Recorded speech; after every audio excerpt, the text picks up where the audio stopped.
राधे राधे मेरे प्यारे भाइयों बहनों माताओं व बंधुओं, संस्कार की बातें चैनल में आपका स्वागत है। बंधुओं, आज फागुन पूर्णिमा के दिन मैं आपको सुना रही हूँ भगवान श्री सत्यनारायण व्रत कथा।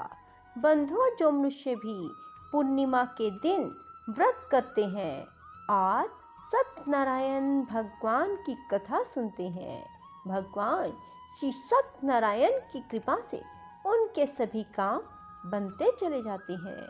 उनके जीवन में किसी प्रकार का कोई दुख नहीं रहता। उनके जीवन में धन की कमी भी नहीं रहती। यदि किसी के औलाद नहीं है तो उन्हें शीघ्र ही औलाद की प्राप्ति हो जाती है। जो मनुष्य भी पूर्णिमा के दिन सत्यनारायण व्रत करते हैं या फिर सत्यनारायण व्रत कथा को सुनते हैं, उनका जीवन सदा के लिए खुशहाल हो जाता है। बंधुओं, पूर्ण विश्वास सच्ची निष्ठा के साथ ही सत्यनारायण व्रत कथा को सुने। बंधुओं, यदि आपने YouTube चैनल संस्कार की बातें अब तक सब्सक्राइब नहीं किया तो जरूर करें और बेल आइकन दबाना ना भूलें, ताकि आपको हमारी आने वाली सभी वीडियोस की जानकारी सबसे पहले हो सके। बोलो सत्यनारायण भगवान की जय हो। बंधुओं, सत्यनारायण व्रत करने वाला मनुष्य पूर्णिमा के दिन सायंकाल के समय स्नान आदि से निवृत्त होकर पूजा स्थान पर आसन लगाकर बैठे और श्री गणेश, गौरी, वरुण, विष्णु आदि सभी देवताओं का ध्यान करके पूजन करें। संकल्प करें कि मैं श्री सत्यनारायण स्वामी का पूजन व कथा श्रवण सदैव करूंगा। पुष्प हाथ में लेकर श्री सत्यनारायण का ध्यान करें। यज्ञोपवीत पुष्प नैवेद्य आदि से युक्त होकर स्तुति करें। हे भगवान, मैंने श्रद्धा पूर्वक फल, जल आदि सब सामग्री आपके अर्पण की है, इसे स्वीकार कीजिए। मेरी विपदाओं से रक्षा कीजिए। मैं आपको बारंबार प्रणाम करता हूँ। इसके बाद श्री सत्यनारायण भगवान की कथा पढ़ें या फिर श्रवण करें। श्री सत्यनारायण भगवान की कथा आरंभ। पहला अध्याय। एक समय नैमिषारण्य ने तीर्थ में शौनक आदि 88,000 ऋषियों ने श्री सूत जी से पूछा, हे प्रभु, इस कलयुग में वेद विद्या रहित मनुष्यों को प्रभु भक्ति किस प्रकार मिलेगी? इसका उद्धार कैसे होगा? हे मुनिश्रेष्ठ, कोई ऐसा तप कहिए जिसमें थोड़े समय में पुण्य प्राप्त हो और मन वांछित फल भी मिले। वह कथा सुनने की हमारी प्रबल इच्छा है। सर्वशास्त्र ज्ञाता श्री सूत जी बोले, हे वैष्णवों में पूज्य, आप सब ने प्राणियों के हित की बात पूछी है। अब मैं उस श्रेष्ठ व्रत को आप लोगों से कहूँगा, जिस व्रत को नारद जी ने श्री लक्ष्मी नारायण भगवान से पूछा और श्री लक्ष्मीपति ने मुनि श्रेष्ठ नारद जी से कहा। यह कथा ध्यान से सुनो। एक समय योगी राज नारद जी दूसरों के हित की इच्छा से अनेक लोकों में घूमते हुए मृत्यु लोक में यहाँ पहुँचे। यहाँ अनेक योनियों में जन्मे हुए प्राय सभी मनुष्यों को अपने कर्मों द्वारा अनेकों दुखों से पीड़ित देखकर विचार करने लगे। किस यत्न के करने से निश्चय ही मानवों के दुखों का नाश हो सकता है। ऐसा मन में सोचकर भगवान नारद विष्णु लोक को गए। वहाँ श्वेत वर्ण और 4 भुजाओं वाले देवों के ईश नारायण का, जिनके हाथों में शंख, चक्र, गदा और पद्म थे, वरमाला पहने हुए थे, देख कर स्तुति करने लगे। हे भगवान, आप अत्यंत शक्ति से संपन्न हैं। मन वाणी भी आपको नहीं पा सकती। यदि आपका आदि मध्य अंत नहीं है, निर्गुण स्वरूप सृष्टि के कारण भक्तों के दुखों को नष्ट करने वाले हो, आपको नमस्कार है। नारद जी से इस प्रकार की स्तुति सुनकर विष्णु भगवान बोले, हे मुनि, आपके मन में क्या है? आपका किस काम के लिए आगमन हुआ? निसंकोच कहो। तब नारद मुनि बोले, मृत्यु लोक में सब मनुष्य जो अनेक योनियों में पैदा हुए हैं, अपने अपने कर्मों के द्वारा अनेक प्रकार के दुखों से दुखी हो रहे हैं। हे नाथ, मुझ पर दया रखते हो तो बताइए कि उन मनुष्यों के सब दुख थोड़े से ही प्रयत्न से कैसे दूर हो सकते हैं? श्री भगवान जी बोले, नारद, मनुष्यों की भलाई के लिए तुमने बहुत अच्छी बात पूछी है। जिस काम के करने से मनुष्य मोह से छूट जाता है, वह मैं कहता हूँ, सुनो। बहुत पुण्य देने वाला, स्वर्ग मृत्यु लोक दोनों में दुर्लभ यह उत्तम व्रत है।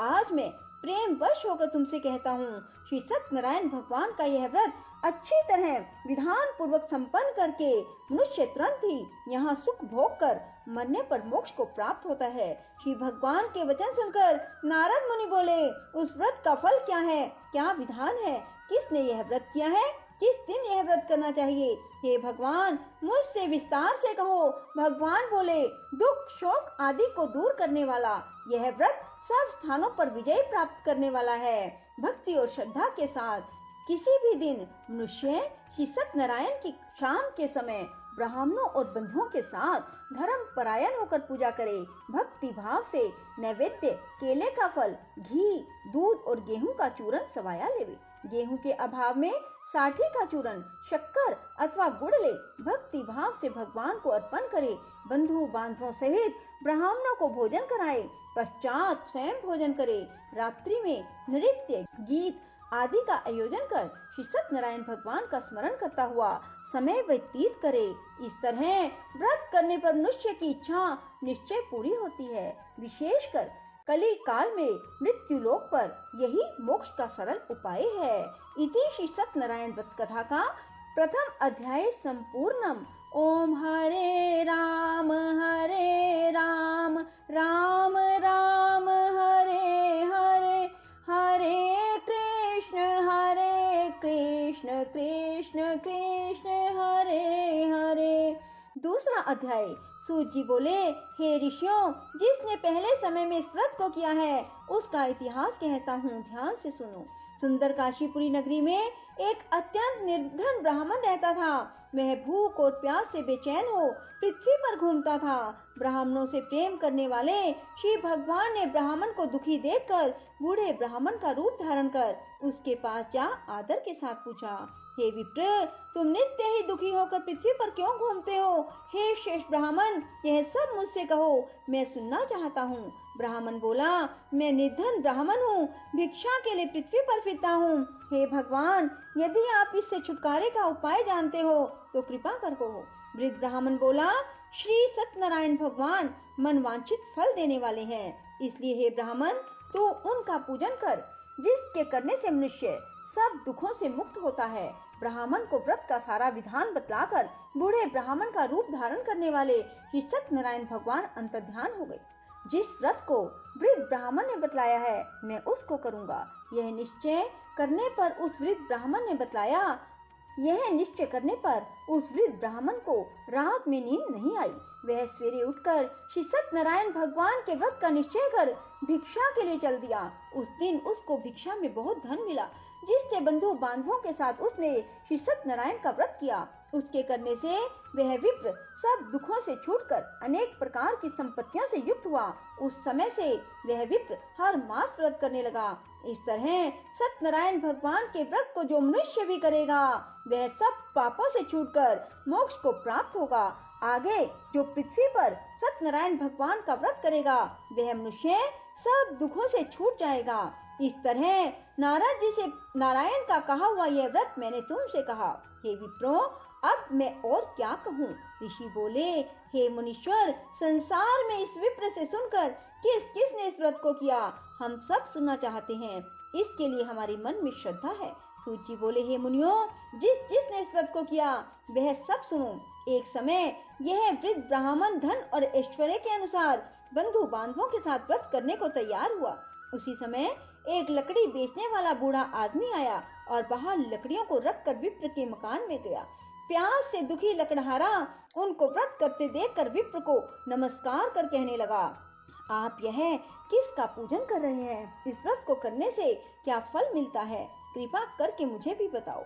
ब्राह्मण ने कहा, सब मनोकामनाओं को पूरा करने वाला यह श्री सत्यनारायण भगवान का व्रत है। इनकी कृपा से मेरे यहाँ धन धान्य आदि की वृद्धि हुई है। विप्र से इस व्रत के बारे में जानकर लकड़हारा बहुत प्रसन्न हुआ। भगवान का चरणामृत ले भोजन करने के बाद अपने घर को गया। लकड़हारे ने अपने मन में इस प्रकार संकल्प किया कि आज ग्राम में लकड़ियां बेचने से जो भी धन मिलेगा उसी से मैं श्री सत्यनारायण देव का उत्तम व्रत करूंगा। यह मन में विचार कर वह बूढ़ा आदमी लकड़ियां अपने सिर पर रखकर जिस नगर में धनवान लोग रहते थे ऐसे सुंदर नगर में गया।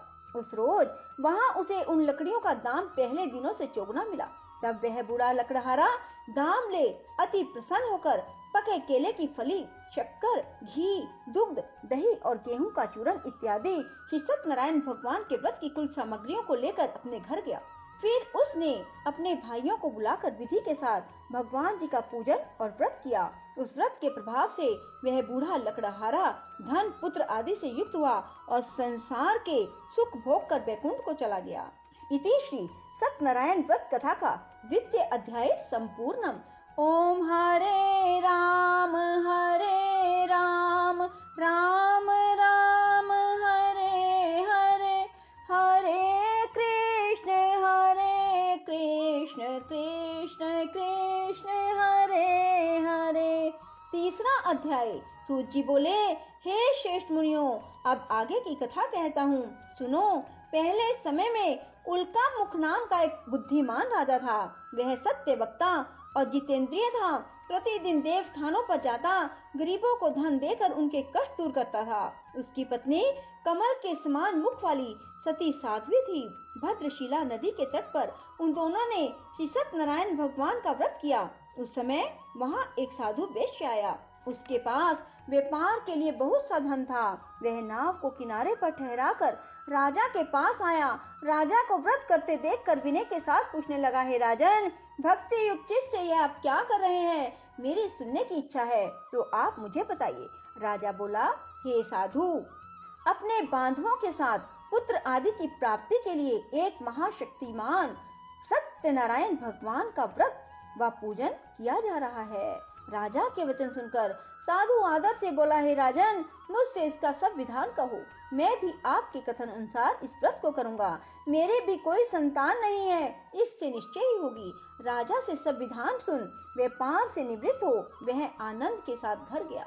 साधु ने अपनी पत्नी से संतान देने वाले उस व्रत का समाचार सुनाया और कहा, जब मेरे संतान होगी तब मैं इस व्रत को करूंगा। साधु ने ऐसे वचन अपनी पत्नी लीलावती से कहे।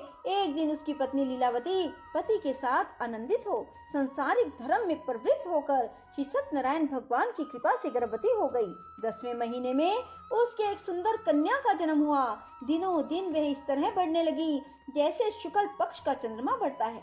कन्या का नाम कलावती रखा गया। तब लीलावती ने मीठे वचनों में अपने पति से कहा, जो आपने संकल्प किया था भगवान का व्रत करूंगा, अब आप उसे करिए।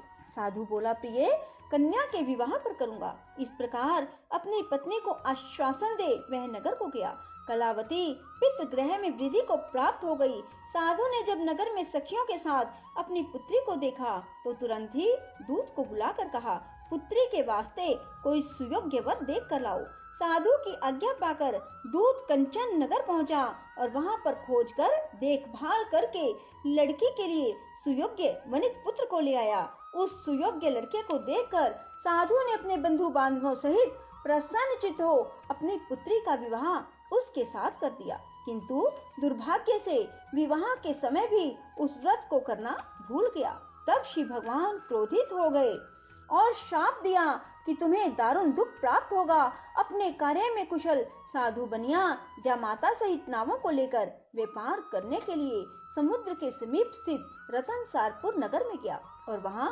दोनों ससुर जमाई चंद्रकेतु राजा के उस नगर में व्यापार करने लगे। एक दिन भगवान सत्यनारायण की माया से प्रेरित कोई चोर राजा का धन चुरा कर भागा जा रहा था, किंतु राजा के दूतों को आता देखकर चोर ने घबराकर भागते हुए राजा के धन को वहीं नाव में चुपचाप रख दिया जहां वो ससुर जमाई ठहरे हुए थे। चोर भाग गए। जब दूतों ने उस साधु वैश्य के पास राजा के धन को रखा देखा तो दोनों को बांध कर ले गए और प्रसन्नता से दौड़ते हुए राजा के समीप जाकर बोले, यह दो चोर हम पकड़ कर लाए हैं, देख कर आज्ञा दे। तब राजा की आज्ञा से उनको कठिन कारावास में डाल दिया गया और उनका धन छीन लिया। सत्यनारायण भगवान के श्राप द्वारा उनकी पत्नी भी घर पर बहुत दुखी हुई। घर पर जो धन रखा था चोर चुरा कर ले गए। शारीरिक व मानसिक पीड़ा, भूख प्यास से अति दुखित हो अन्न की चिंता में कलावती एक ब्राह्मण के घर गई। वहां उसने सत्यनारायण भगवान का व्रत होते देखा। फिर कथा सुनी, प्रसाद ग्रहण कर रात को घर आई। माता ने कलावती से कहा, हे पुत्री, अब तक कहाँ रही? वह तेरे मन में क्या है? कलावती बोली, हे माता, मैंने एक ब्राह्मण के घर श्री सत्यनारायण भगवान का व्रत देखा। कन्या के वचन सुनकर लीलावती भगवान के पूजन की तैयारी करने लगी। लीलावती ने परिवार और बंधुओं सहित श्री सत्यनारायण भगवान का पूजन किया। वर मांगा कि मेरे पति और दामाद शीघ्र घर आ जाएं। साथ ही प्रार्थना की कि हम सब का अपराध क्षमा करो। सत्यनारायण भगवान उस व्रत से संतुष्ट हो गए और राजा चंद्रकेतु को स्वप्न में दर्शन देकर कहा, हे राजन, दोनों वैश्यों को प्रातः ही छोड़ दो और उनका सब धन जो तुमने ग्रहण किया है दे दो, नहीं तो मैं तेरा धन, राज्य, पुत्र आदि नष्ट कर दूंगा। राजा से ऐसे वचन कहकर भगवान अंतर्ध्यान हो गए। प्रातः काल राजा चंद्रकेतु ने सभा में अपना स्वप्न सुनाया। फिर दोनों वणिक पुत्रों को कैद से मुक्त कर सभा में बुलाया। दोनों ने आते ही राजा को नमस्कार किया। राजा मीठे वचनों से बोला, हे महानुभावों, भावीवश ऐसा कठिन दुख प्राप्त हुआ, अब तुम्हें कोई भय नहीं। ऐसा कहकर राजा ने उनको नए नए वस्त्र आभूषण पहनाए। उनका जितना धन लिया था उससे दुगना धन देकर आदर से विदा किया। दोनों वैश्य अपने घर को चल दिए। इतिश्री सत्यनारायण व्रत कथा का तृतीय अध्याय संपूर्ण। ओम हरे राम राम राम हरे हरे, हरे कृष्ण कृष्ण कृष्ण हरे हरे। चौथा अध्याय। सूत जी बोले, वैश्य ने मंगलाचार करके यात्रा आरंभ की और अपने नगर को चला। उनके थोड़ी दूर निकलने पर दंडी वेशधारी श्री सत्यनारायण भगवान ने उनसे पूछा, हे साधु, तेरी नाव में क्या है? अभिमानी वणिक हंसता हुआ बोला, हे दंडी, आप क्यों पूछते हो? क्या धन लेने की इच्छा है? मेरी नाव में तो बेल और पत्ते भरे हैं। वैश्य का कठोर वचन सुनकर भगवान ने कहा, तुम्हारा वचन सत्य हो। दंडी ऐसा कहकर वहां से दूर चले गए। कुछ दूर जाकर समुद्र के किनारे बैठ गए। दंडी के जाने पर वैश्य ने नित्य क्रिया करने के बाद नाव को ऊंची उठी देखकर अचंभा किया। नाव में बेल पत्ते देखकर मूर्छित हो जमीन पर गिर पड़ा। फिर मूर्छा खुलने पर अत्यंत शोक प्रकट करने लगा। तब उसका दामाद बोला, आप शोक ना करें, यह दंडी का श्राप है, अतः उनकी शरण में चलना चाहिए, तभी हमारी मनोकामना पूरी होगी। दामाद के वचन सुन वह दंडी के पास पहुंचा और अत्यंत भक्ति भाव से नमस्कार करके बोला, मैंने जो आपसे असत्य वचन कहे थे उनको क्षमा करो। ऐसा कहकर महान शोकातुर हो रोने लगा। तब दंडी भगवान बोले, हे वणिक पुत्र, मेरी आज्ञा से बार बार तुम्हें दुख प्राप्त हुआ है, तू मेरी पूजा से विमुख हुआ। साधु बोला, हे भगवान, आपकी माया से ब्रह्मा आदि भी आपके रूप को नहीं जानते, तब मैं अज्ञानी कैसे जान सकता हूँ? आप प्रसन्न होइए, मैं समर्थ्य के अनुसार आपकी पूजा करूंगा, मेरी रक्षा करो। पहले के समान नौका में धन भर दो। उसके भक्ति भाव वचन सुनकर प्रसन्न हो उनकी इच्छा अनुसार वर देकर अंतर्ध्यान हो गए। तब उन्होंने नाव पर आकर देखा कि नाव धन से परिपूर्ण है। फिर वह भगवान सत्यनारायण का पूजन कर साथियों सहित अपने नगर को चला। जब अपने नगर के निकट पहुंचा तब दूत को घर भेजा। दूत ने साधु के घर जा उसकी स्त्री को नमस्कार कर कहा, साधु अपने दामाद सहित इस नगर के समीप आ गए। लीलावती और कलावती उस समय भगवान का पूजन कर रही थी। ऐसा वचन सुन साधु की स्त्री ने बड़े हर्ष के साथ सत्यदेव का पूजन कर पुत्री से कहा, मैं अपने पति के दर्शन को जाती हूँ, तू कार्य पूर्ण कर शीघ्र आ जाना। परंतु कलावती व्रत एवं प्रसाद छोड़कर पति के पास चली गई। प्रसाद की अवज्ञा के कारण सत्यदेव रुष्ट हो गए। उसके पति को नाव सहित पानी में डुबो दिया। कलावती अपने पति को ना देखकर रोती हुई जमीन पर गिर गई। इस तरह नौका को डूबा हुआ और कन्या को रोता देख साधु दुखित हो बोला, हे प्रभु, मुझसे या मेरे परिवार से जो भूल हुई है उसे क्षमा करो। उसके दीन वचन सुनकर सत्यदेव प्रसन्न हो गए और आकाशवाणी हुई, हे साधु, तेरी कन्या मेरे प्रसाद को छोड़कर आई है, इसलिए इसका पति अदृश्य हुआ है। यदि वह घर जाकर प्रसाद खाकर लौटे तो उसे पति अवश्य मिलेगा। ऐसी आकाशवाणी सुनकर कलावती ने घर पहुंचकर प्रसाद खाया, फिर आकर पति के दर्शन किए। इसके बाद साधु ने बंधु बांधवों सहित सत्यदेव का विधि पूर्वक पूजन किया। इस लोक का सुख भोग कर अंत में स्वर्ग लोक को गया। इति श्री सत्यनारायण व्रत कथा का चतुर्थ अध्याय संपूर्ण। ओम हरे राम राम राम हरे हरे, हरे कृष्ण कृष्ण कृष्ण हरे हरे। पांचवा अध्याय। सूत जी बोले, हे ऋषियों, मैं और भी कथा सुनाता हूँ, सुनो। प्रजा पालन में लीन तुंगध्वज नाम का एक राजा था। उसने भी भगवान का प्रसाद त्याग कर बहुत दुख पाया। एक समय वन में जाकर वन्य पशुओं को मारकर बड़ के वृक्ष के नीचे आया। वहां उसने ग्वालों को भक्ति भाव से बांधवों सहित श्री सत्यनारायण का पूजन करते देखा। राजा देखकर भी अभिमानवश वहां नहीं गया, ना नमस्कार किया। जब ग्वालों ने भगवान का प्रसाद उसके सामने रखा तो वह प्रसाद त्याग कर अपनी नगरी को चला गया। वहां उसने अपना सब कुछ नष्ट पाया तो जान गया कि यह सब भगवान ने किया है। तब वह विश्वास कर ग्वालों के पास दोबारा गया और विधि पूर्वक पूजन कर प्रसाद खाया। सत्यनारायण देव की कृपा से सब कुछ पहले जैसा हो गया।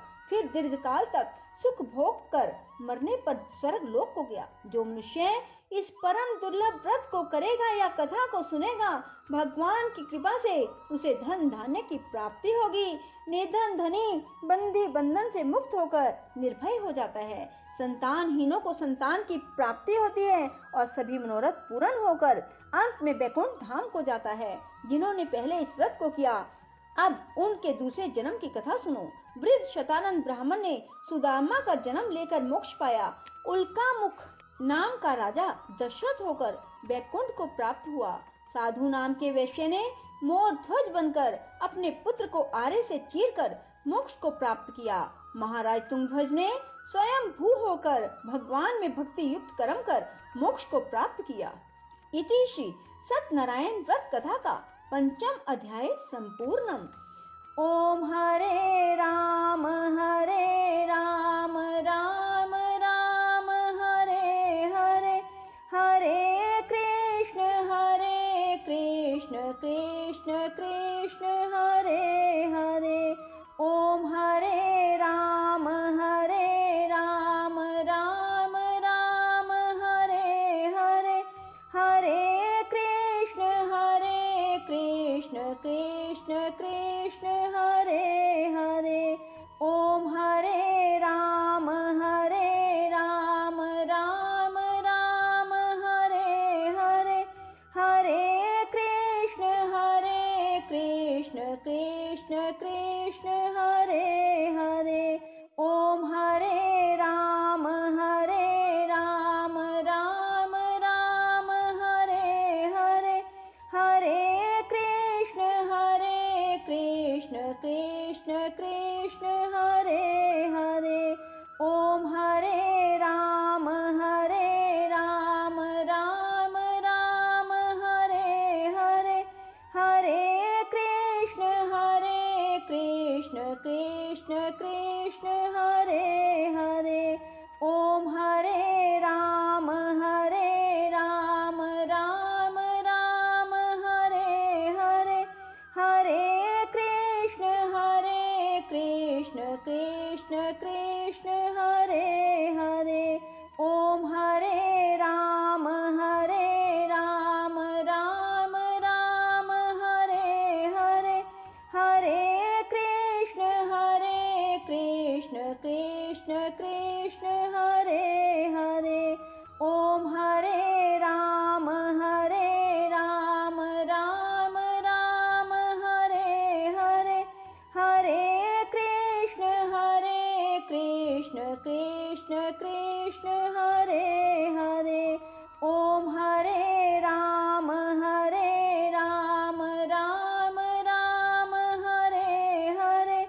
कृष्ण कृष्ण कृष्ण हरे हरे।